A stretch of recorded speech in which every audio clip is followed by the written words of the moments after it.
If you have FND or you love someone who does, this video could save you months of confusion.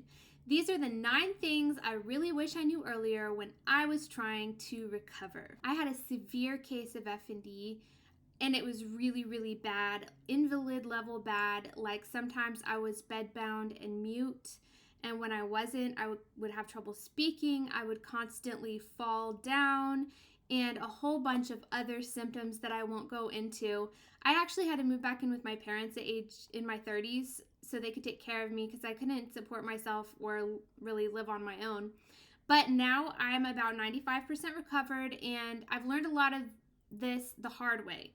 So for about 2 years, I was stuck and suffering and doctors didn't fix me and I wasn't getting better for keeps. It would seem like I was getting better, but I wasn't, and I would go right back down in the dumps. And so about 2 years in, I moved in with my parents. I changed stuff, started doing stuff different, and I started to heal for keeps. And it took about 2 years of doing that really, really consistently, and I was able to get my life back. And now I do live independently, and now I can hold down a job, and I can work, and I can drive, and all that good stuff. So here's the 9 things that I wish I knew earlier. And I learned a lot of this the hard way. Number 1, doctors can help, but recovery usually does not come in a pill. Doctors matter. Of course they matter. And diagnoses matter. The diagnosis labels are like a bucket of symptoms, but you could have the same symptoms show up in a whole bunch of different diagnoses. So the diagnosis name is kind of like a label for your unique bucket of symptoms. But when it comes to a condition like FND, it's been called by so many different names throughout the years, and it still currently is being called by so many different names that you really want to be familiar with your bucket of symptoms. And if you're doing your own research, tracking down each one of your symptoms to causes and things that might help them, that is one method of recovery. But that's just an aside. That was free. All right, so diagnoses matter, rule outs matter, but the day-to-day work of recovery usually happens outside the doctor's office. Number 2, consistency beats intensity. Doing a small amount consistently is usually better than overdoing it on a good day and crashing afterward. This is super, super important because if you are actually recovering from FND, it's a nonlinear path, which means you're going to still have symptoms and not symptoms in the beginning. And what you're looking for is, imagine it's your symptoms and your not symptoms are like a wave. If it's getting worse and worse and worse and you're getting more and more symptoms compared to not symptoms, that's probably a bad sign and you need to take it easy on yourself and let yourself rest. But let's say you always have the symptom of falling down. Let's just isolate falling down. That was a big one of my symptoms. Let's say the symptom of falling down is on a wave getting less and less and less over time, and it's happening less frequently. Well, hey, that's probably a good signal that I'm getting better over time rather than worse. And I also noticed that my bucket of symptoms changed as I got better. So, for example, I used to have the symptom early on where my neck would give out and my head would just drop, just like a newborn, I couldn't hold my head up. And that was one of the first symptoms to drop off entirely. So I would keep, for example, falling down when I got stressed out, but I was no longer dropping my head. So stuff like that can happen. So you're looking for, how many symptoms do I have? Do I have fewer than before? Or am I adding new ones? That could be concerning if I'm adding new ones. And then also, is my amount and range of symptoms getting more or less over time? And remember, it's like a wave. So you're probably going to still get symptoms. In fact, at my level of recovery, sometimes I still get them if I'm way too stressed out or way too tired. But I know how to handle them now, and I know how to move forward toward healing. So let's go on to point number 3. Pushing too hard can reinforce the cycle. Sometimes what feels like effort is actually feeding the problem because your nervous system is already overloaded. So this goes back to nonlinear recovery. You're going to be feeling good one day, or maybe you're feeling bad. Like in the early stages, this may still be happening. When you're feeling bad, you think, I'm the only one who can do X, Y, Z, or I feel bad because I'm not carrying my weight in the family, and I'm going to push really, really hard. I'm going to push myself because you're probably the type of person who's used to self-sacrificing and who's used to pushing themselves really hard. And that's probably part of what got you into this FND mess in the first place, if I had to guess. But anyway, you're going to push yourself to your absolute limit where you keep having symptoms, and then you're going to keep trying to push yourself through your symptoms. Well, I can just keep getting back up, and I can just keep trying, and I can keep trying. No, my friend, no. That does not work. It doesn't work. Because what you have to understand is, let's go back to the beginning. FND, I'll talk about my books at the end, but if you want more information in detail about this, you can check there. FND is caused by a pathway in your brain that your brain has built that should not be there. It's a neural pathway. Oftentimes it's connecting the emotional center to the movement center. That's what it did in my case. But I think it could connect a different center probably. I think that there can be variations of this pathway. It's just my own personal opinion. Because, for example, I've heard that people have pain as a symptom, and I didn't really get that. So I'm suspecting there may be some kind of a pathway there that's like shouldn't be there, but maybe it's connecting a different center. But I don't know. That's pure speculation. But like in my case, it was connecting the emotional center to the movement center. That pathway shouldn't be there. And it takes a pit stop through the amygdala. And the amygdala is an almond-shaped organ that is responsible for sending out those fight or flight messages to the body. And you do not have conscious control over the amygdala. And when you have FND, the amygdala becomes overactive. So it causes you to have an extra strong reaction to things that don't deserve it. And here's the metaphor that I keep coming back to when I teach this. Imagine a healthy person is walking through the woods and a tiger jumps out at them. They start automatically going into a survival response, one of the 4 F's, fight, flight, fawn, or freeze. Maybe they start running away and screaming frantically. Maybe they just freeze up and hope the tiger doesn't see them. In either case, whatever they're doing, their body has automatically chosen the survival response that their body thinks will get them out of it alive. And it's like kind of involuntary at that point because your body has these built-in survival responses. Okay, now, in FND, when you have an overactive amygdala, you could be walking through the woods and a bunny jumps out at you. And your body goes into the same type of survival response that a healthy person would experience if a tiger jumped out at them. And it's not under your conscious control. You can't help it. It's just there. Mine used to be so bad I used to scream at the top of my lungs. It's humiliating. It's embarrassing. But that's like so much adrenaline was being dumped into my body. I had to get some relief. And at some point I discovered, I think my husband actually suggested a scream and I should have never done it because then my body knew that, hey, screaming brings relief. So for a while that was kind of like a tic or a symptom, if you will. I would just scream at the top of my lungs. So, which of course was very bad for, my husband's a combat veteran, he has PTSD. So it's a whole story. Let's not get too far into that. But I was talking about your amygdala becomes overactive and it sends out this survival response into your body. And I think that that right there is linked to a lot of symptoms. Now, if you have non-epileptic seizures, I think you could go into one right there. Or if you have a symptom like falling down, what is falling down? Falling down is probably your body's freeze response. It's just like overactive and it's not being used in the appropriate way. And one more point about this, not only does your body react as if it's in danger to things that's not really in danger for, but it also reacts powerfully and strongly to that. Like maybe you are in danger, but your body will act like you're in way more danger than you really are, if that makes sense. So here's one story that I tell. One time, and this is after I had already moved back in with my parents, right? My bedroom was down at the end of the hallway, so I'm like walking back to my bedroom, and the living room's back here, and my back was to the living room. And my dad, in the living room, he was sitting in a recliner, and he just put down the foot of the recliner, and it makes that little pop sound when the foot of the, you guys know what I'm talking about, the foot of the recliner goes down, and it makes a little bit of noise.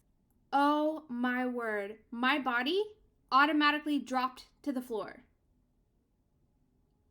I know, it's so inappropriate. There was no danger at all, but my body went into this freeze survival response, which it did frequently. Okay, so now that you understand about the brain pathways, let's go back to if you're pushing yourself too hard to where your symptoms are constantly showing up, that means that pathway in your brain that shouldn't be there is getting reinforced and made bigger and stronger and more likely to be used in the future. Now, I teach a hack. Even though it's not in your conscious control, there is a way that you can stop your brain from reinforcing that bad pathway. And I do teach that I think it's in book number 1. So I might as well just pause right here and tell you guys about this.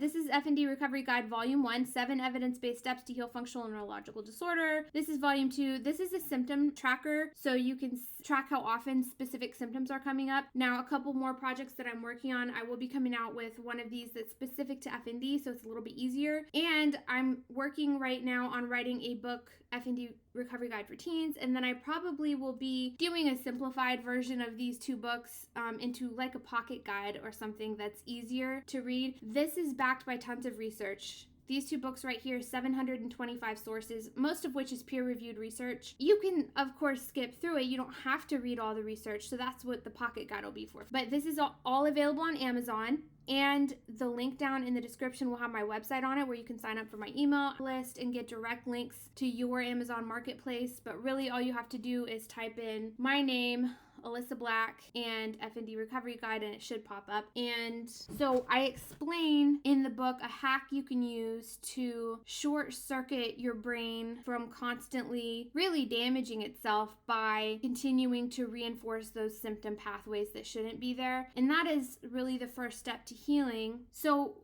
what you have to know is once you start having symptoms, don't keep pushing yourself, because that's only going to make it worse. So that's probably a mistake that I made early on that I wish I would have known not to make. And I lost 2 years to this disease before I started to be able to actually heal. So take it from me. Let's move on to point number 4. Symptoms are real, but they are also influenced by the brain and nervous system. That does not mean they are fake. It means there is a mechanism, and that is actually hopeful. So some people might tell you it's a psychosomatic disease, or you might have trouble getting taken seriously because people think it's all in your head, or they wonder if you're faking it. And for a very, very uncomfortably, maddeningly long time, my husband would go through patches where he thought I was faking it, and I wasn't. And you probably will encounter that, but I just want to let you guys know right now, your brain has built a pathway that shouldn't be there. It's real. You're not making it up, and there is a way to get a lot of improvement, but just so you know, it's real. You're not making it up. Let's move on. Point number 5, fight or flight matters more than most people realize. If your brain keeps sensing danger, symptoms often get louder, not quieter. And we touched on this a little bit before. Basically, you want to keep yourself calm. So nervous system regulation is your best friend, and you will have trouble with nervous system regulation because of that overactive amygdala, but you just do what you can. Point number 6, emotions are not the whole story, but they're part of the story. Some people might get offended by this, but stress, fear, pressure, grief, and internal tension can absolutely affect symptoms. And this is a reason why you will see cognitive behavioral therapy linked up with certain FND books that you might see, or your doctor may have you do cognitive behavioral therapy. My doctor had me do cognitive behavioral therapy, and I think it's a really good tool, and I think it's such a good tool. Pardon me while I readjust to my chair.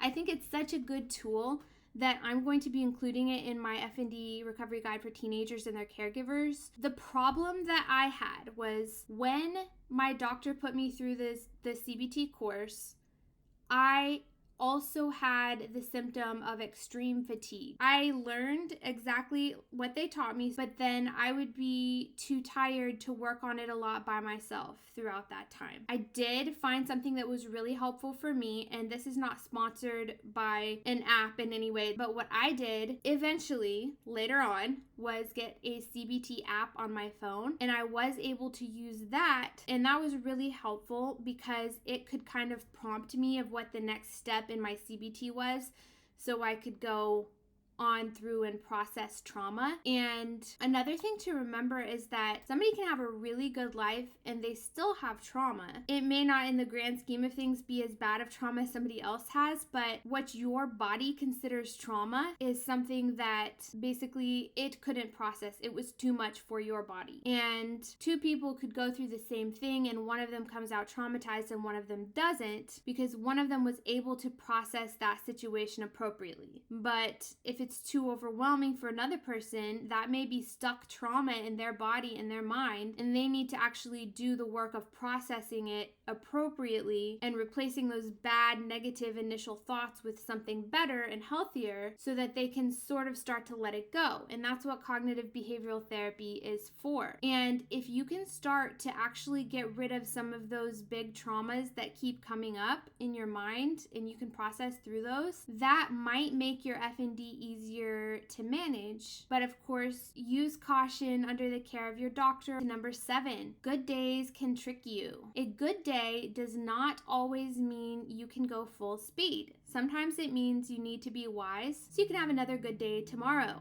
What I teach is basically that you have your regular energy tank and a reserve energy tank. And a healthy person gets somewhere towards the bottom of his regular tank and gets tired and is prompted to rest and recharge. Whereas a person with FND, their body is in fight or flight so much that it's probably going to let them dip way down into this emergency reserve tank to where they barely have anything left, and then they start getting symptoms and they really do have to rest because they don't have the regular amount of reserves that another person would have. Now, what a good day can make you tempted to do is to dip down into those reserves. And what you need to do instead is work on building your reserves. That way a bad day doesn't happen and crash you out when you don't want it to. You're, instead of trying to make the most of a good day, especially early on, you want to just know what your general capacity is and stay within that. And then every so often you'll see if your capacity has increased by maybe adding a little bit back into your schedule, like one thing, and see if you get any symptoms when you add that one thing back in. And you keep going, and if you get symptoms, maybe it's not time to add that yet. Your capacity is still here. But if you don't get symptoms, maybe, hey, my capacity is a little bit more than it used to be, and you keep on going. And then a little while later, couple months, 3 or 4 months later, you add one more thing, and then, hey, you're gradually building back your capacity. But don't let those good days trick you. Don't dip into that reserve energy. You need to try to build that reserve energy. So don't use it the second that you are able to save it up. Point number 8, recovery is often nonlinear. And I talked about this before. It's more like a wave. And is your wave getting better, which would mean it's getting lower? That would be nonlinear recovery. Or is your wave getting higher? That might be a setback. But in the day-to-day, it's sort of like when you're tracking weight loss or weight gain, you're going to automatically fluctuate on your graph. So you're really looking at the graph over time. Is it going steadily down or steadily up or just staying the same? Point number 9, real improvement is possible. Even if you're not at 100% better yet, real progress is possible. And that hope matters. You always want something to aim for. So you're aiming for 100% recovery. And if you believe that that is possible, whether or not it is, if you believe it's possible, you're always aiming for it. And that gives you the motivation to keep doing the work consistently day after day. Now, some people, they take illness on as an identity and they think, I'll never get better. And I would bet you that those people probably don't do the daily work that you and I would do when it comes to getting better because they don't even think it's possible. So I think it's very important for you to believe that real improvement is possible and even potentially believe in a cure. Whether or not it does exist, that's always what you're aiming for. Now, I always had this belief that I could get better. And that's one of the things that saved me. But if I didn't have that belief, then I wish somebody would have told me. So I'm telling you, you can get a lot better probably than you are now. And if you want, I can make more videos like this, breaking each one of these down in detail. Let me know in the comments what you want to see. And if you want a step-by-step version of what helped me. That's what my book is for. It is 7 evidence-based steps to heal functional neurological disorder. We go through part of the steps in book 1 and then part of them in book 2. Down in the description box will be a link to my website where you can sign up for my email list or get specific links. And I hope that you guys share this with your friends and family who could use it. Share this in those Facebook groups where you think people might get some benefit from this. And I really hope it helps you. Follow me on YouTube at Alyssa Black. You can also join us over on Facebook. We have a couple of groups. We have a private and a public group by the same name. It's called Functional Neurological Disorder, FND Recovery Community. You can get free help over there. You can get free help here on YouTube at Real Alyssa Black, or you could even follow me on TikTok, Facebook, or Instagram at the same handle at Real Alyssa Black. And I hope to hear from you soon.